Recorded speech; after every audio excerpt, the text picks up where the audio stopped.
우리 옆에 분 한번 손을 잡고 오늘 당신을 여기서 만나서 참 행복합니다. 우리 그렇게 하면서 인사합시다.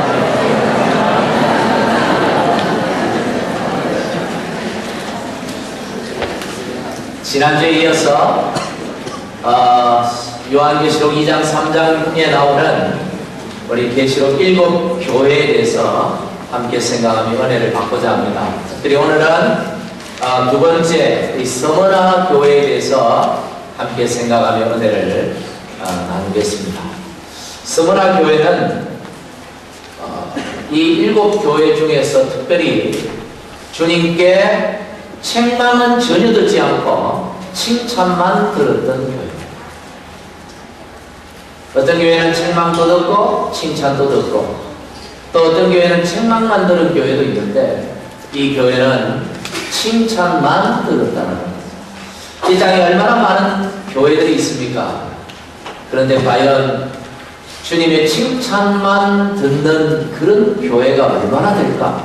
그게 사실 가능할까라는 목사로서 그런 생각들을 해봤습니다. 그런데 가능할까? 가능하다? 안 하다?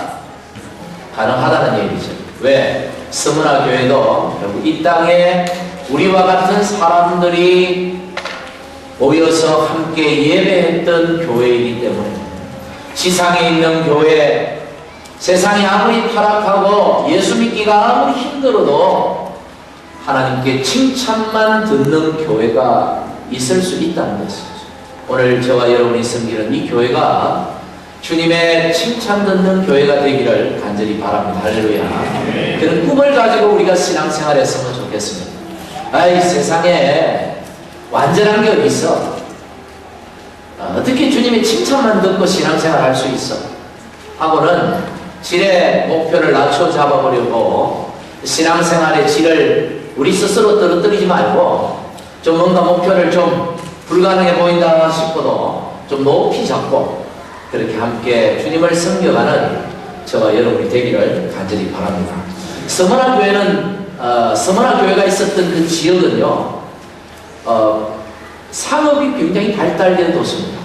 인구는 한 20만에서 30만 명 정도로 추산되는데 오늘날도 그 정도면 제일 큰 도시예요. 그런데 그 당시에 그 정도 도시면 굉장히 큰 도시입니다. 여기는 이 스무나 할 때 뭐는 향유를 말하는 거예요.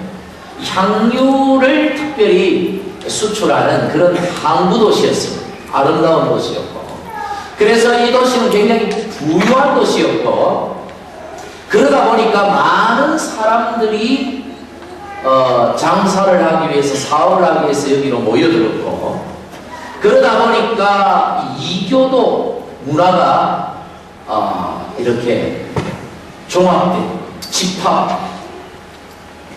집합처럼 이교 문화가 가득했던 그런 도시였어요.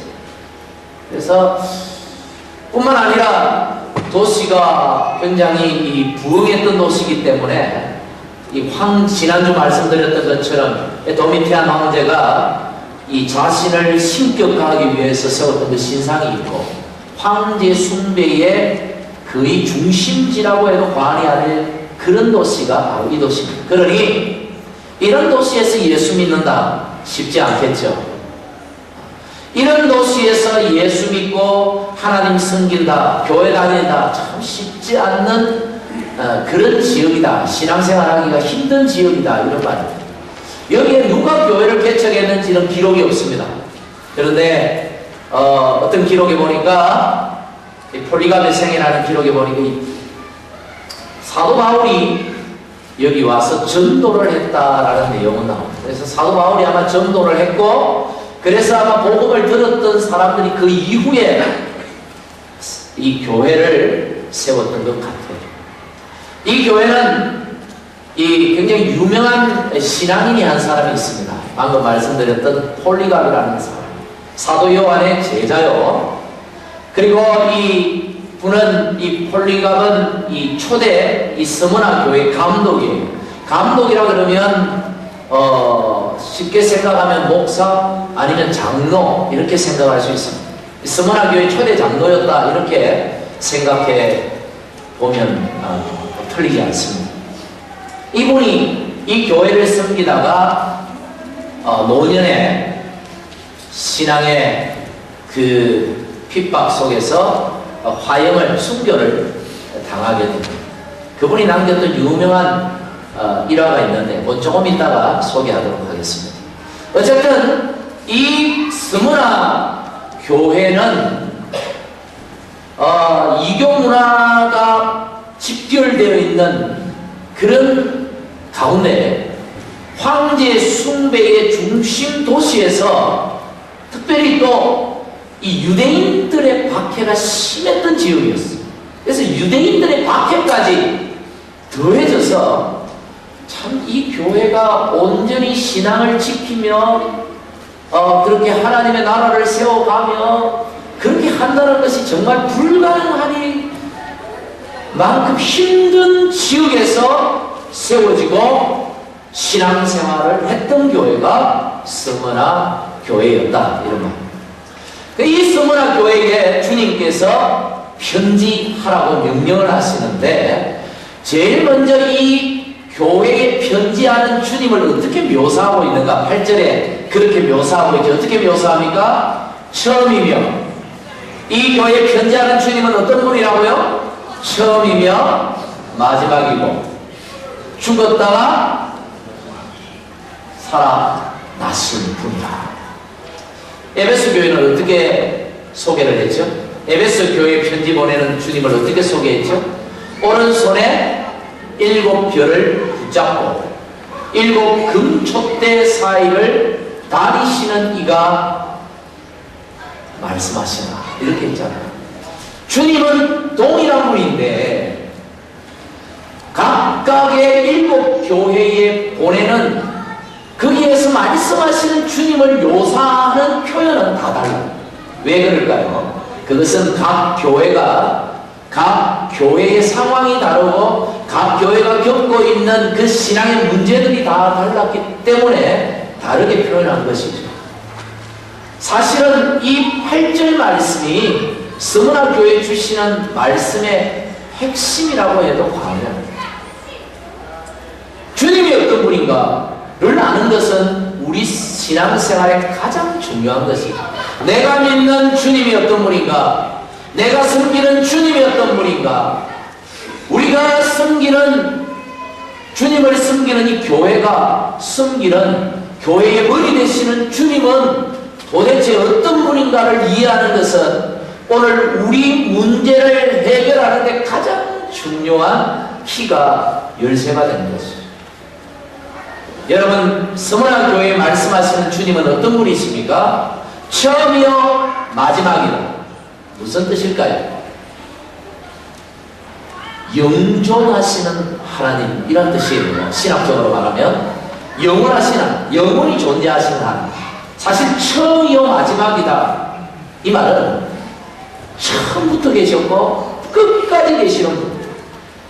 우리 인간은 시간의 제약을 받지만 시간의 제약을 받지 아니하시는 영원하신 하나님이시다, 이런 뜻이에요. 그런데 사실은 여기에서 스무나 교인들한테 말씀하실 때 이 의미는 그런 어떤 신학적 의미보다 더 실질적인 의미가 되겠죠. 실질적인, 현실적인 의미로 다가올 거예요. 어떤 의미로 다가오겠습니까? 이들이 어떤 문제를 겪고 있나요? 신앙의 박해를 받고 경제적인, 예수 믿는 이유 때문에 경제적인 엄청난 어려움을 당하고 있습니다. 이러다가 망하는 건 아닌가, 이러다가 죽는 건 아닌가, 이러다가 내 인생 끝나는 건 아닌가, 이런 두려움들이 그들 안에 있었다는 거예요.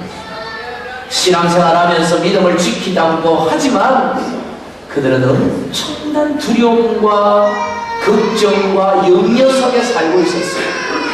그래서 그들에게 나는 처음이요 마지막이다, 이럴 때의 의미는 나는 너희의 처음이 되고 너희의 뭐가 된다고요? 마지막이 된다. 너희 인생이 내 손에 달려있다. 주님의 주권을 의미하는 표현이 되는 것이죠. 그들의 삶의 실질적인 문제로 다루볼 때는 이것은 너희 인생이 내 손에 있다. 너희의 살고 죽는 것이 황제 손에 달린 것도 아니고 저 유대인의 손에 달린 것도 아니요, 누구 손에 달렸다는 거야? 내 손에 달렸다. 너희를 살게도 하고 죽게도 하고 너희를 흥하게도 하고 망하게도 하고 일을 되게도 하시고 안 되게도 하시는 주는 바로 내다, 주님이다, 이렇게 말씀하고 세상에 그런 문제에 두려워하지 마라. 결국 내 손에 달렸다. 믿으십니까? 우리가 그래서 기도하는 것입니다. 그분에게 우리의 모든 것이 있기 때문에. 그 다음에 죽었다가 살아났다라는 표현은 어떤 표현일까요? 부활의 주님을 의미하는 것이겠죠. 신학적으로 본다면 부활의 주님. 그러나 이것은 또 현실적인 문제로 따지고 들어가 보면 예수님은 죽었다가 다시 살아나신 분이에요. 조금 다르게 표현하면 그들이 세상이 예수님을 죽였지만, 원수가 예수님을 죽였지만 그분은 다시 살아나신 분, 죽여도 다시 사는 분, 영원히 죽일 수 없는 분. 여러분, 우리가 믿는 주님은 그런 분이에요. 지금 죽음을 두려워하는 그 서머나 교회 성도들이 이 말씀을 들었을 때에 그들에게 어떤 마음이 생겼을까? 희망이죠. 소망이겠죠. 그래, 우리가 믿는 주님은 죽어도 살고 죽여도 살고 절대로 죽지 아니하시는 분인데 우리가 죽음을 두려워할 이유가 없다. 우리가 죽는다 하더라도 그분이 나를 다시 살리실 것이다.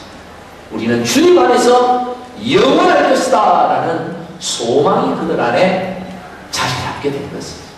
그래서 이 말씀을 다 받을 때 서머나 교회 성도들이 엄청난 핍박 속에서 그 신앙을 끝까지 지켜보려고 바둥바둥 살아가는 그 삶 속에서 이 말씀을 들을 때에 엄청난 위로가 되고 격려가 되고 소망이 되고 희망이 생기고 버틸 수 있는, 견딜 수 있는, 참아낼 수 있는 용기가, 능력이 그들 안에 생길 수 있었던 것입니다. 할렐루야. 오늘 처음이요 마지막이시고 죽어도 살아나신, 죽었다가 다시 사신 주님을 믿으시는 여러분들 되시기를 바랍니다. 그 주님이 우리 교회의 머리가 되시고 그 주님이 퍼스트 백양 장로교회의 주인이 되시고 그 주님이 우리 주님이시라는, 나의 주님이라는 사실을 여러분 평생 잊지 마시고 살아가시기를 간절히 축복합니다.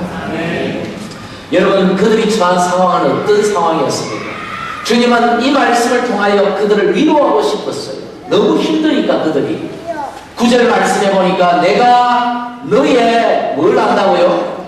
환난과 궁핍을 안다고 했어요. 여기에서 환난은 그들이 당하고 있는 그 시련을 의미하는 것이고, 궁핍은 그 환난을 통해서 결과적으로 그들이 겪고 있는 상황을 의미하는 것입니다. 그들은 엄청난 환난을 당했습니다. 앞에서 말씀드렸죠.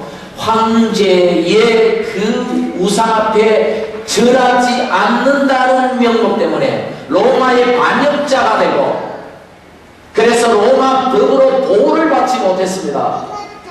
누가 도둑이 들어가서 그 집의 것을 대낮에 주인이 보는 눈앞에서 뭔가를 훔쳐가도 신고를 해도 아무 보호를 못 받았어. 재판도 받을 수가 없어. 완전히 로마로부터 들이받은 자들, 모든 로마의 공직에서 다 쫓겨났습니다. 군인도 될 수가 없어요. 용력도 될 수가 없어요. 장사를 할 수가 없습니다. 완전히 왕따당하는 거죠. 그러니 가난할 수밖에 없고, 그래서 궁핍할 수밖에 없었던 것이죠. 여러분, 이런 상황이 어디 로마 시대만 있었습니까? 지금부터 100년도 채 되지 않았던 우리나라에도 그런 일들이 있었습니다. 일본이 들어와서 일본의 그 신사, 일본의 우상 앞에 섬기라고 절하라고 요구했을 때 많은 그리스도인들이 거기에 우상숭배를 반대하고 신앙을 지키기 위하여 옥고를 치르고 주기철 목사님 같은 분은 순교를 당하셨습니다. 많은 분이 그분만 당한 게 아니에요. 신앙이 오늘 우리에게, 복음이 오늘 우리에게, 이 구원의 말씀이 오늘 우리에게까지 전해진 것이 어쩌다가 꽃씨가 바람에 날려 우연히 떨어져서 꽃을 피운 것이 아니고, 이런 신앙을 지키기 위하여 주님 한 번 바라보고 그 희생을 치르고 헌신 가운데 신앙을 전해준, 믿음을 전해준 그분들이 있었기 때문에 가능하다는 사실을 우리가 잊지 말아야 하겠습니다. 할렐루야.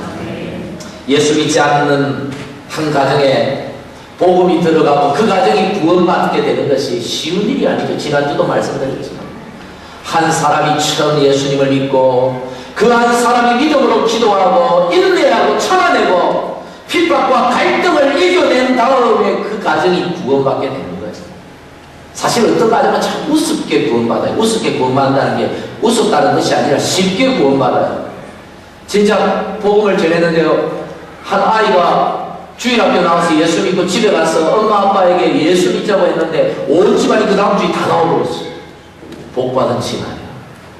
진짜 복받은 집안이야. 근데 어떤 집안은요, 정말 예수 믿기 힘든 집안 봤어요. 제가 설교 중에 몇 번 얘기했을 거예요. 할머니가 교회 왔는데 너무 좋아가지고 할머니가 너무 좋아가지고 와, 이런 교회 내 평생에 왜 몰랐을까 그러고 열심히 다니다가 어느 날 교회를 나갑니다. 이렇게 세가지고 수요식 할 때 이 앞에서 막 간증도 하고 이랬는데 어느 날 교회를 하는 전화를 해서 할머니 왜 교회를 안 오십니까? 목사님 나 지옥 갈래요. 지옥 가겠습니다. 왜 지옥 간대요? 지옥을 왜 갑니까? 할머니? 교회 오고 난 다음부터 자꾸 집안에 이상한 일들이 일어나. 이상한 일들이. 아들이 사고가 나가 다리를 붙지 않나, 손자가 학교 갔다 오다가 배이장 맞아가지고 다리를 붙지를 않나. 이건 뭐 별의별 일이에요. 며느리가 전bor에 왔더니 그 집에 예수 믿는 사람 때문에 그런 일이 일어났다고 하니까 며느리가 시어머니를 다 할머니, 어머니 때문에 이 집안이 꼴이 된다고 막 허거대니까 어휴, 내 천국 가자고 우리 집안 다 이렇게 분란 일어나고 나는 못 참겠다. 차라리 내가 지옥 가고 말지. 이런 집안도 많았어요. 예수 믿는 게 쉽지 않아요. 그래도 참고 견디고 집안의 구원을 위하여, 내 사랑하는 사람들의 구원을 위하여 참고 인내하고 기도하는 가정에 주께서 구원을 주십니다. 할렐루야. 예수 믿지 않는 한 사람이 예수를 믿고 복음을 듣고 교회 나오는 것이 쉬울 것 같지만 내 가까이 있는 그 사람, 내 이웃에 있는 그분이, 그 친구가 나를 위해서 수고하고 기도해주고 나는 몰랐지만 정말 나를 위하여 하나님 앞에 기도하고 애쓰고 수고한 그 희생이 있었기 때문에 우리에게 복음이 전해지고 우리가 하나님의 자녀가 되고 구원받는 놀라운 은혜를 받게 된 것입니다. 구원을 쉽게 생각하면 안 돼요. 오늘 이 서머나 교인들의 이 헌신, 이 희생이 있었기 때문에 사실 오늘까지 복음이 증거된 것입니다. 여러분 얼마나 그들이 고난을 당했는지 모릅니다. 그들은 엄청난 고난과 핍박을 당했지만 그들은 이겨내었습니다. 할렐루야. 그래서 칭찬을 받았어요. 신앙생활, 환경이 좋을 때 예수 믿는 건 어떻게 보면 좀 쉬운 일이죠. 환경이 어려울 때 예수 믿는 건 정말 어려운 일입니다. 그런데 그때 주님의 칭찬이 더 크다는 것은 확실하다는 사실이죠. 오늘 우리 교회와 성도들의 상황이 사실 서머나 교회와 같다 이렇게 말할 수는 없어요. 그들에게 비교하면 안 돼요. 그들이 당한 거는 우리가 당하는 거에 한 배, 두 배 이 정도 차이가 아니에요. 그러나 어렵다는 상황에서는 우리의 삶이 지금 형편이 어렵다. 그래서 우리 마음에 느끼는 고통의 정도를 보면 사실은 똑같아요. 그들의 상황이나 우리 상황이나.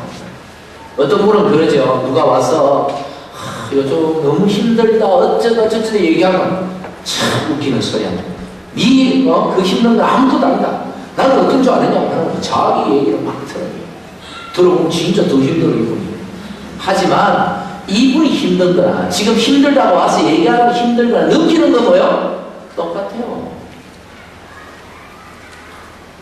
9.11 사태가 일어나서 막 무너지고 난리를 치지만 여러분 우리가 느끼는 건 그 엄청난 일을 당해도 우리가 느끼는 건요 뭐예요? 참 안 됐다. 요 정도지. 그 사람들이 느끼는 건 다르죠. 그렇지만 여러분 집안에 조그마한 일만 생겨도 여러분이 막 고통고 막 찢었고 막 가슴이 아프고 하는 거는요 9.11 당한 사람이나 여러분이 고통당하는 거나 감은 똑같아요. 그렇죠. 그래서 누가 힘들다 할 때 자꾸 비교하면 안 돼요. 이 힘든 고통은요 비교하면 안 돼요. 절대. 한 사람 한 사람 느끼는 것은요 그 느낌의 강도는 똑같아요. 단지 그 상황은 다를지 모르지만 느낌의 강도는 똑같기 때문에 그건 막 너는 힘든 것도 아니야 이런 소리 하다가는 친구관계 단절, 당교. 당신은 힘든 것도 아니야 이러면 부부관계 끝납니다. 아유 집사님 이거 힘든 것도 아니 이러면 교우관계 끝나는 거예요. 그냥 듣고 있는 거예요. 내가 들어볼 때는 그건 힘든 것도 아닌데 1등 하는 친구가 평생 1등 하던 친구가 2등 했다고 자살하는 그 아이의 마음을 이해할 수 있습니까? 없습니까? 평생 밑에서 놀던 사람들은 절대 이해할 수가 없죠. 그 마음을 어떻게 이해하겠어요? 그런데 그 아이가 고통스러웠을까요? 고통스럽지 않았을까요? 꼴찌하에서 고통당하는 그 고통이나 1등 하다가 2등 해서 느끼는 그 고통이나 똑같아요. 고통은 똑같아요. 우리가 다릅니다. 제가 무슨 말을 드리려고 하는지 이해하시겠습니까? 사실 서문화 교인들이 이렇게 엄청난 고통을 당했지만 그들이 당하는 고통은 사실 우리가 당하는 고통이나 한 가지가 있는 말이에요. 그래서 신앙생활을 함부로 우리가 판단할 수 없고 비교할 수 없는 거예요. 다들 힘들어요. 사실 힘들어요. 그러나 분명한 것은 서문화 교인들은 견디고 이겼다는 것입니다. 오늘 우리도 견디고 이겨야 한다. 할렐루야. 8절에 굉장히 중요한 말씀을 주고 계시죠. 무슨 말씀입니까? 그런 것을 주님이 다 알고 있다는 다 이해하신다는 것. 사람들은 이해를 못해도 주님은 다 이해하셔요. 다 알고 있다는 것.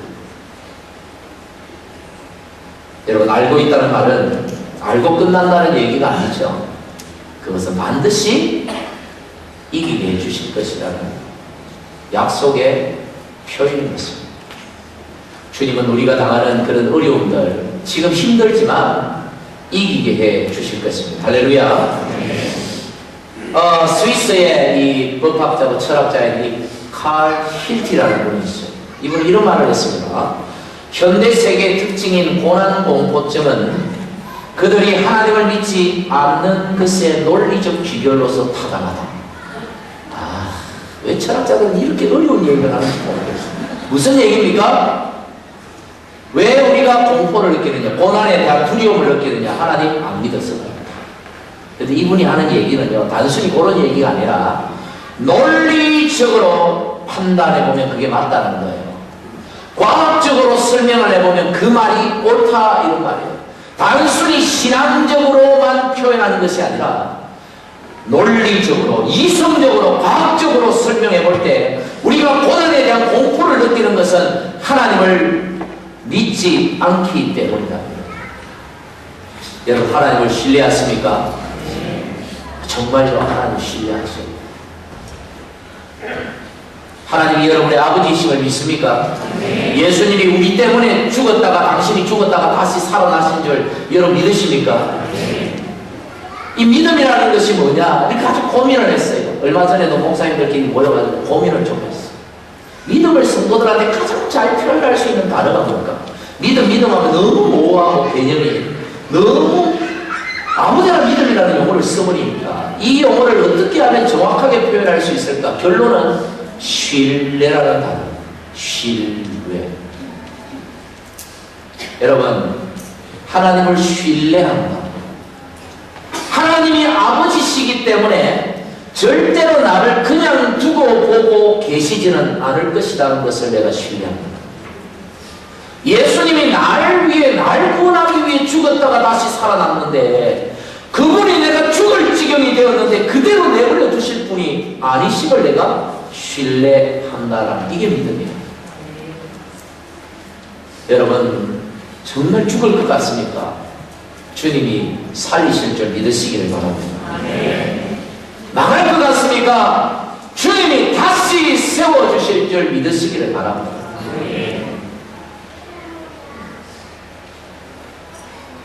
여러분, 우리가 그러면 할 일이 뭡니까? 우리가 어떻게 살아가야 될까? 이런 환경 속에서, 이런 내가 당하는 이런 고통 속에서 어떻게 살아갈까? 여러분, 좌절, 절망, 두려움, 이거 버리고 스무나 교회 성도들처럼 열악한 환경 속에서 맡은 자리에서 최선을 다하는 것입니다. 있는 자리에서 최선을 다하는 것. 열심히 사는 겁니다. 어떤 상황이 오더라도 열심히 사는 것입니다. 고난이 옵니까? 고난이 내 인생의 일부인 줄 믿고 그냥 사는 것입니다. 포기하지 말고, 게으르지 말고 열심히 사는 것입니다. 10절에 뭐라고 말합니까? 서문화 교회 성도들 향하여 10절 끝부분에 이게 1부, 2부하고 표현이 다르니까 2부는 4줄로 표현합니다. 세 번째 줄, 내가 뭐요? 죽도록 뭐하라? 천사. 여기 보면 마귀가 장차 너희 가운데서 몇 사람을 옥에 던져 시험에 빠뜨릴 것이다, 이런 말을 했죠. 스무나 교회의 초대 감독이었던 폴리갑이 그렇게 시험을 당하고 죽었습니다. 이런 일들이 앞으로 일어날 것이다라는 예언의 말씀들이죠. 고난이 있을 것이다. 예수 믿지만, 예수 믿으면 만사형통, 무병장수. 아니요. 예수 믿어도 고난은 있을 것이다. 오히려 예수 믿기 때문에 고난이 심해질 수도 있을 것이다. 시련이 있을 수 있을 것이다. 그런데 며칠 동안? 10일 동안. 이 10일 동안을 신학자들마다 조금 견해가 달라요. 어떤 신학자들은 이 10일을 이 열 황제를 의미한다, 이렇게 해석을 해요. 그래서 네로부터 시작해서 교회를 박해했던 도미티안 이런 황제들을, 그래서 기독교 박해가 10번에 걸쳐서 10명의 황제들이 엄청난 박해를 했거든요. 그 중에 3명의 황제는 대박해라고 하는 정말 무시무시한 박해를 했어요, 교회. 약 250여 년 동안. 그걸 의미한다라고 얘기해요. 그런데 만약에 그걸 의미할 것 같으면 지뢰 성도들이 겁먹어버리겠죠. 그걸 듣자마자 와, 큰일 났다 이거. 앞으로 250년 내가 죽어도 내 자식도 당하고 또 당하고, 그런 의미로 다가올 수 있어요. 그래서 그런 의미보다는 이 의미는 길지 않은 것이다. 할렐루야. 길지 않은 것이다. 속히 지나갈 것이다. 그렇기 때문에 뭐하라고요? 죽도록 충성하라. 만약에 길 것 같으면 어떻게 견디겠습니까? 이 고난의 세월이 우리에게 끝도 없이 펼쳐진다면 우리가 어찌 살겠습니까? 생각해보세요. 근데 주님은 시험이 오고 예수 믿어도 고난이라는 게 찾아오고 힘든 일들이 닥칠 것이지만 그러나 길지 않은 것이다. 반드시 주님께서 도우실 날이 있다는 얘기입니다. 합력해서 선을 이루실 날이 있다는 말씀이죠. 할렐루야. 죽도록 충성하라. 오늘 이 시대를 향하여 주께서 하시는 말씀인 줄 믿습니다. 그런데 좀 어폐가 있어요. 왜? 서문화 교회는 지금 열심히 죽도록 충성하는 교회인데 뭘 또 충성하란 말인가? 먼저 이 말씀은 하던 충성 계속하라. 좀 더 견디고, 좀 더 이기고, 좀 더 참으라는 말씀이에요. 우리가 신앙생활하면서 힘든 일이 많죠. 좀 더 참기를 요구하는 말씀입니다. 주님이 곧 도우십니다. 할렐루야. 좋은 날이 올 것입니다. 할렐루야. 승리의 노래를 부를 날이 곧 올 것입니다. 길지 않을 것입니다. 이 충성이라는 표현은요, 죽도록 충성하라 했는데, 이 충성이라는 것을 국어사전에 보니까 높은 임금이나 존경하는 인물에 대해서 자신이 몸과 마음을 다 드리는 표현이라고 이렇게 설명해 놨는데, 충성을 여러분 가만히 생각을 해보면 이 충성이라는 것은 내가 내 마음을 어떤 대상에게 온전히 집중하는 것을 충성이라고 그래요. 충성하는 사람은 어떤 사람이냐면요, 주인에게 충성하는 사람은 주인의 눈빛만 봐도 그 사람이 뭘 생각하는지 미리 알고 다 해버립니다. 그게 충성하는 사람이에요. 충성 안 하는 사람은요, 눈빛을 봐도 뭔 눈빛인지도 모르고, 말을 해도 뭔 소리인지도 모르고, 엉뚱하게 사고치는 사람. 충성하는 사람은요, 주인의 생각을 압니다. 충성하는 사람은요, 주인의 눈빛만 봐도 주인의 의도를 알아요. 그게 충성이에요. 여기서 죽도록 충성하라는 말의 다른 의미는 주님께 우리의 마음 전부를 집중하라는 거예요. 우리의 생각을 그분에게 집중하라는 뜻입니다.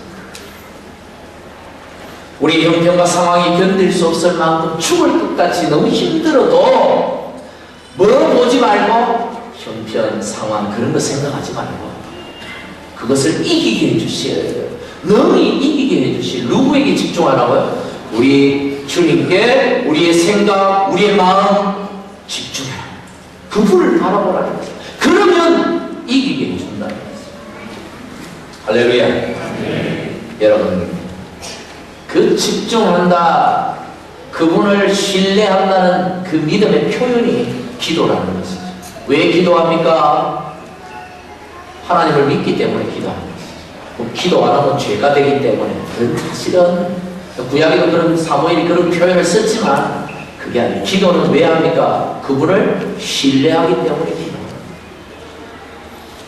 하나님이 이 문제를 해결해 주실 줄 믿으면 진짜 신뢰하면 기도합니까? 안 합니까? 하죠. 그런데 믿는다 하면서 기도 안 하면 그것은 뭡니까? 신뢰 안 하는 거지. 신뢰 안 하든지 고난이 즐겁든지 둘 중에 하나지. 여러분, 왜 우리가 기도합니까? 그분에게 집중하기 위해서 기도합니다. 그분에게 생각, 마음, 좀 세상에 막 흐트러진, 그래서 불안하고 두렵고 막 마음이 막 무너질 것 같고 이런 마음들을 다 모아서 처음이요 마지막이었어요. 살았다가 죽었다가 다시 사신 그분에게 집중하는 이게 충성입니다.